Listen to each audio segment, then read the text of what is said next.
Hey, what's going on, Guardians? My name is the Black Link, and today Bungie went live on their Twitch with their Forsaken Combat reveal stream, where they took to the couch to explain a lot of the upcoming changes to the weapon sandbox, to PvP damage, to all kinds of other things. We learned a bunch of stuff. We learned about new weapons, we learned about new abilities, we learned about returning abilities from Destiny 1, and some overall statistics changes within PvP.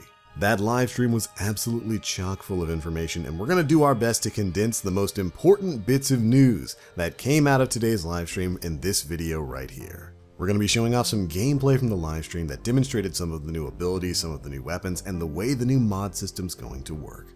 Alright, let's go ahead and get on into it. If you haven't seen the live stream itself and you'd like to watch the full thing, we'll have a link to it down in the description box below. Definitely go check it out. PvP is looking pretty good.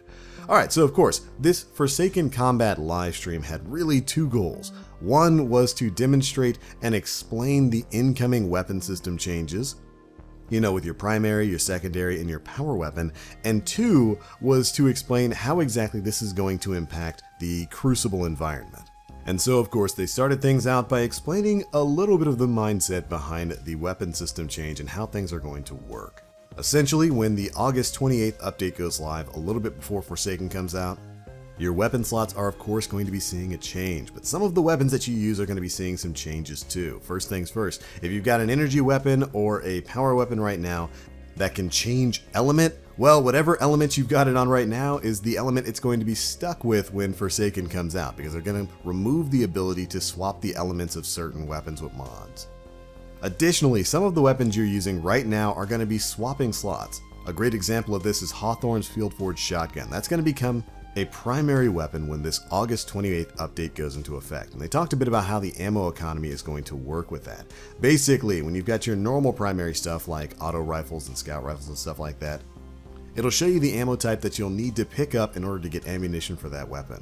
And for some guns and archetypes, that'll be moving to primary weapon slots like shotguns and sniper rifles, some of which you can have as your kinetic as well as your energy weapon. You'll still need to utilize green ammo for weapons like that, even if they're in your kinetic primary slot.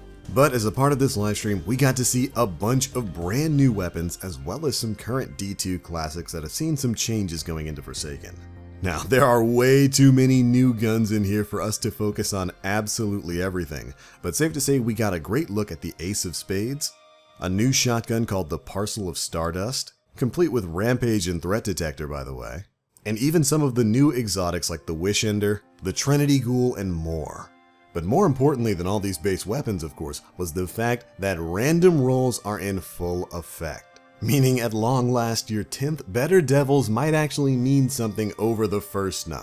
And we actually get a great look at that in this video. We get to see several different variants of the Better Devils, all with their own unique perk combinations. In particular, the most impressive variant of these Better Devils came with a mixture of the Explosive Payload perk and the return of a D1 classic, Rangefinder. Aiming this weapon increases its effective range and zoom magnification, increased projectile velocity while aiming rocket launchers and grenade launchers.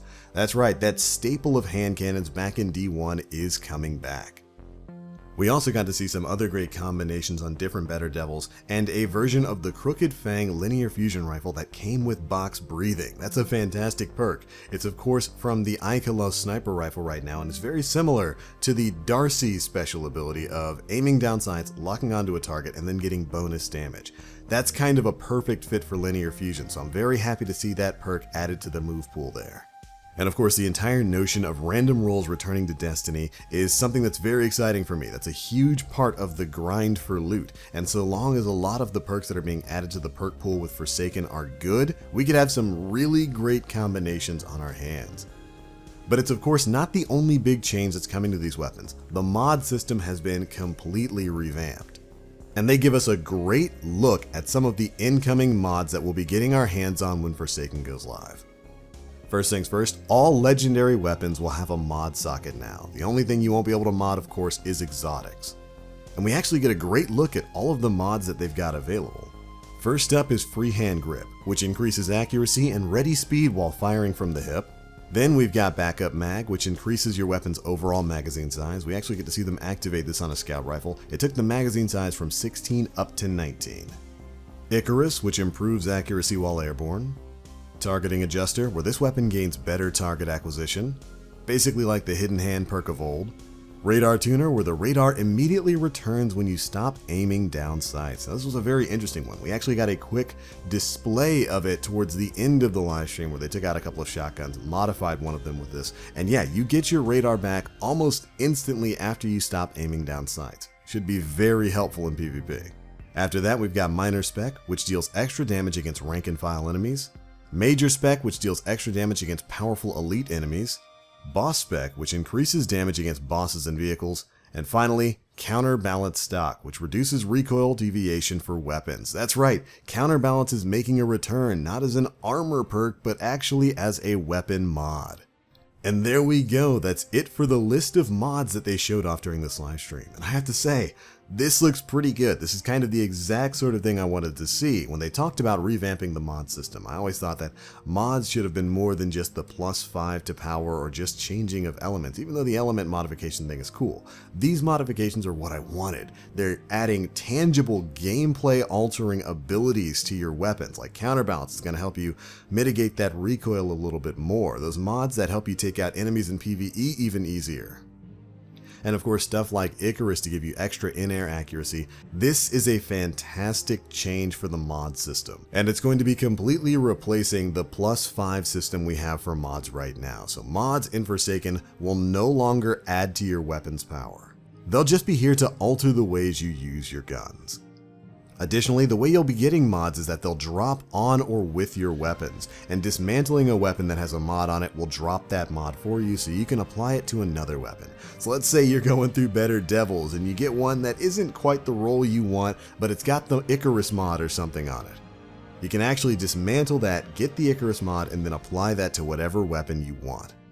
Which is, in my opinion, a very fair way to handle that modification system, and it also incentivizes you to go out there and continue getting loot.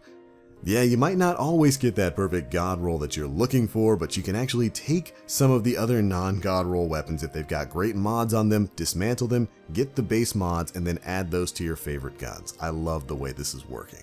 Absolutely fantastic way to revamp the modification system for weapons in Destiny 2. Super excited to see how exactly armor mods are going to continue working moving forward. But moving on, after that, let's talk a bit about Masterworks, since they're going to be seeing quite the revamp in Forsaken. From now on, Masterworks are going to be able to level up. You're going to have 10 levels of Masterwork weapons that can boost you from a 1% boost in a stat up to a 10% boost in that stat. Previous Masterworks in the current version of Destiny 2 only really gave you about a 5% bonus. And the example they gave us in this video was with this Better Devils. It had a range Masterwork, and as you can see here, you can continuously upgrade the level of that Masterwork until you get that +10 points to range. Now, upgrading is initially going to cost you Glimmer, and then it's going to start costing you Legendary Shards as well as increasing amounts of Masterwork cores. Once you've hit tier 7, you'll also unlock a new column of kill trackers that you can switch between. We've got the Crucible and then the PvE kill tracker. Those will basically just become a part of the selectable perks on your weapon.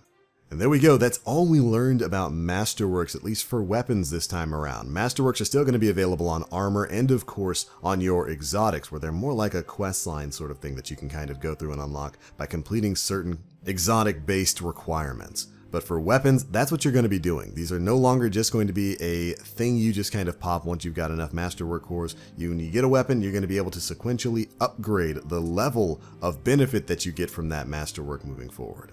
It's definitely an interesting way to handle that. Alright, so we've already talked about Masterwork changes, we've talked about random rolls, and we've talked about mods. What do you say we get into the thing that you're really here about? Crucible changes, and oh boy are there a few. Let's just go ahead and go down the list here. From now on in the Crucible, well, at least when Forsaken goes live, all shoulder charges are going to be a one-hit kill again. That's right, and the Titans all across the lands rejoiced as one. You're going to be able to one-shot Guardians with your shoulder charge once again. Definitely going back to a huge callback to Destiny 1 there. And as a matter of fact, you could look at a lot of the changes in this video as a push to get things back, or at least a little bit closer to where they were in Destiny 1. Won't get any complaints from me. Another thing on that list, 2-hit melees are back, baby. No more of this 3-hit melee kill nonsense. You can pop people twice and that will be enough damage to kill. Now, this also coincides with a couple of cooldown changes as well. They very quickly mentioned that your abilities, your melee charge, your grenade charge, are going to be getting a little bit of a buff in Forsaken. Grenades still aren't going to be able to one-shot people within Crucible, but you should be getting them back a little bit faster, to really help you kind of compete with the crazier environment of people having more access to shotguns, sniper rifles, and all kinds of things like that. For you Night Stalkers out there, your tether is now going to activate faster and be more reliable, so hopefully, it'll actually tag people before they can either kill you or get around a corner. Storm Trance is getting a damage buff. Golden Gun is getting a duration increase, so you'll have more time to lop off those shots. And at long last, Warlock Empowering Rifts are going to buff the amount of precision damage that you do, allowing for a quicker time to kill. Now, if you're a Titan, don't feel too left out because you guys are looking pretty darn good too. We got to see some great gameplay of the new Titan Sunbreaker subtree, with the awesome melee that you can kind of throw and then go pick up to instantly get your melee charge back. But there's also some more news coming to you. Claude Jerome, one of the Bungie Sandbox devs who they had on stream, took to Twitter afterwards to clarify a few things. Here's what his tweet had to say. One more change coming in Forsaken I forgot to mention on stream. Ward of Dawn.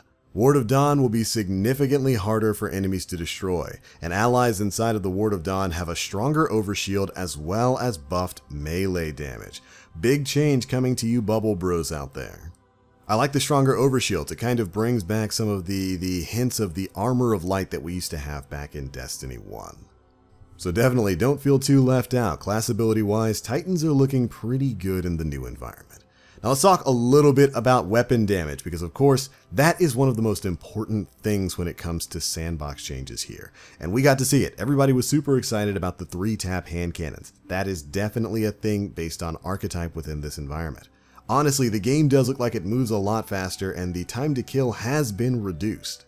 For the high impact 110 archetype of hand cannons, you can actually reliably 3-tap people with 2 body shots and 1 precision hit. Yeah, that's right, 2 body shots and 1 crit is gonna be enough to drop people in PvP. And as we already know, some of those 140 RPM hand cannons like the Better Devils are gonna be able to 3-tap people if you're landing all crit shots.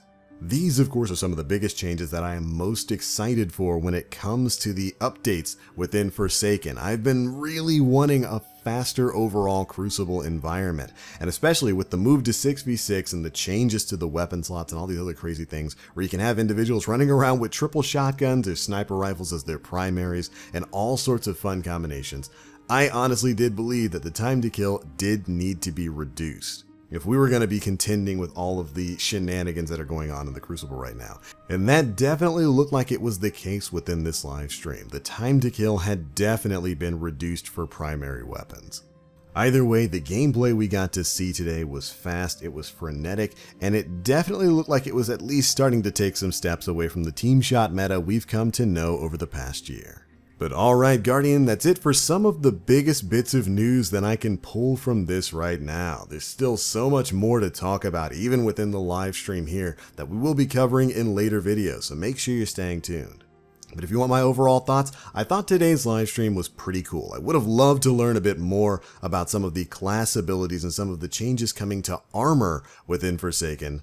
But if you were to ask how I feel about some of these Crucible changes coming to the game, I think they look great. We are definitely taking some tangible steps back towards the PvP environments we had in Destiny 1, which is probably going to rub some people the wrong way, but for me personally, I love it. I think it's starting to look really good, and certainly like it's going to be an absolute ton of fun to play. But those are my thoughts. Be sure to leave me yours down in the comment section below, and if you haven't already, do yourself a favor and go watch this Bungie live stream. Go make up your own mind. Decide for yourself how you feel about the things you've seen today. That's going to be it for this one, Guardians. Thank you all so much for watching. If you enjoyed, feel free to drop a like, make sure you subscribe, and hit that notification bell to stay up to date with all the latest stuff we're putting out. But alright, that is it for this one. As always, I am the Black Link. You Guardians, stay frosty.